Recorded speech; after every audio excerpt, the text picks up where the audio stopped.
Bonjour Christophe. Bonjour Lionel. Écoute, je suis très content de te rencontrer. Tu sais que comme toi, j'anime une conférence à l'occasion de la Modern Workplace conférence de Paris. Et je suis très enthousiasmé par la thématique de ta conférence. C'est pour ça que Patrick m'a proposé de faire cette vidéo avec toi pour que tu puisses nous en dire un petit peu plus. Donc voilà, alors, je suis content de m'inclure un petit peu dans ce beau projet autour de cette vidéo. Donc la première question que j'ai envie de te poser, Christophe, c'est déjà, est-ce que tu peux te présenter? Oui, tout à fait. Donc, je m'appelle Christophe Coupé. J'ai été collaborateur au sein du groupe Bouygues pendant quasiment 20 ans. Mhm. J'ai commencé comme auditeur informatique au sein du groupe. Et puis, pendant 15 ans, j'ai été maître d'œuvre de l'intranet à la DSI de Bouygues Télécom, Ouais. responsable des solutions collaboratives, et puis responsable aussi du réseau social dès 2011, évangéliste digital interne. Et puis, en 2015, j'ai voulu donner un nouveau tournant à ma carrière en devenant consultant spécialisé dans le digital interne d'entreprise avec Office 365. Et pour ça, j'ai rejoint la société Abalone. Et donc, depuis, j'accompagne des entreprises de toute taille pour les aider à réussir leur transformation digitale avec Office 365. Justement, c'est la thématique de ta conférence. Ta conférence, elle porte sur la réussite des stratégies de transformation digitale avec Office 365. Moi, j'y arrive pas, hein, Office 365, je dis Office 365. C'est peut-être un débat d'ailleurs. Faut dire quoi exactement? Alors, on dit ce qu'on arrive le mieux à dire parce que 365, c'est vraiment difficile à dire. Donc, j'alterne et aujourd'hui, j'ai choisi 365. Bon, alors, moi, je vais rester sur 365. Donc, aujourd'hui, en tout cas, c'est la thématique de ta conférence. Justement, moi, je me pose la question, en tant qu'utilisateur d'Office 365, en quoi la suite développée par Microsoft permet d'accompagner les entreprises dans leur transformation digitale? En fait, le déploiement d'Office 365, il est souvent perçu et abordé comme un projet informatique. Et Ouais, on pense que son déploiement se résume à acheter des licences et à d'accord. faire des branchements de tuyauterie et que tout va bien fonctionner. En fait, c'est beaucoup plus large que ça. Et c'est une vraie démarche d'entreprise.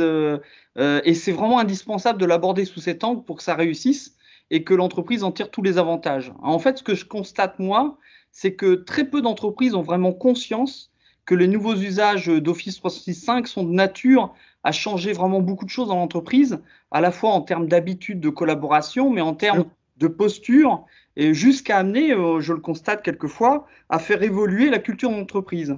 Mhm. Alors, comme j'aime à le dire et pour bien l'expliquer, je dis toujours qu'Office 365, au travers de ses usages, finalement, c'est une sorte de système d'exploitation sur lequel les entreprises doivent et peuvent s'appuyer pour faire passer leur entreprise du XXe siècle à l'entreprise du XXIe siècle en termes de fonctionnement. Donc au final, le retour sur investissement, moi je vois qu'il est très peu connu.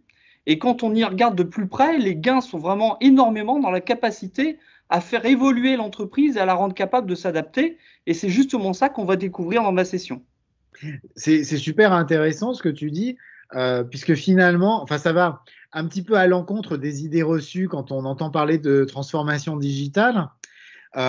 Finalement, ce que tu nous dis, et moi j'en suis intimement convaincu, c'est que c'est finalement la mise en œuvre des outils technologiques et leur bonne utilisation qui va permettre en fait de transformer l'organisation en profondeur et non pas la simple velléité de transformation de l'entreprise.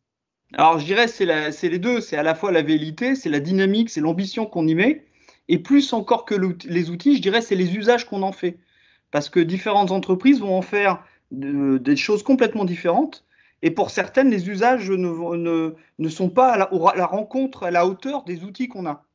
Voilà, et c'est D'accord. ça vraiment qui fait la différence, c'est la capacité de l'entreprise à faire les usages qui sont et qui vont vraiment être de nature à transformer les choses.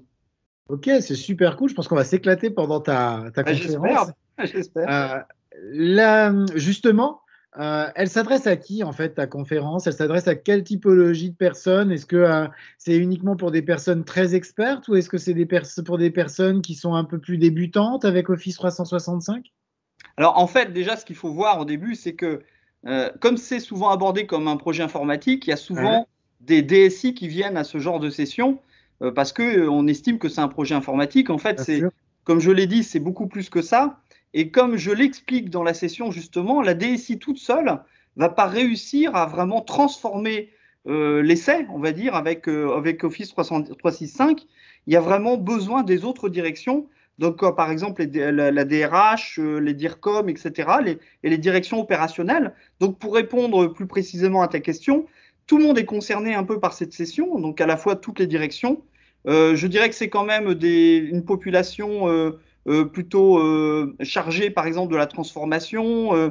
C'est évidemment pas des utilisateurs finaux, quoique ils vont comprendre pourquoi les autres directions sont concernées, mais c'est plutôt les managers qui sont chargés de la transformation, ou même les dirigeants, ou les directions de façon générale. Ok, super. Bah écoute, je te donne rendez-vous donc le 10 décembre Voilà. pour cette conférence. J'ai hâte d'y assister et je suis sûr qu'on va apprendre énormément de choses avec toi. Ça va permettre, je pense, de décloisonner pas mal la vision qu'ont les entreprises d'Office 365. Exactement, je suis très. Tout à fait, c'est exactement ça. Je te remercie. Merci à toi, en tout cas. À bientôt. Merci À bientôt. beaucoup. Au Au revoir. revoir.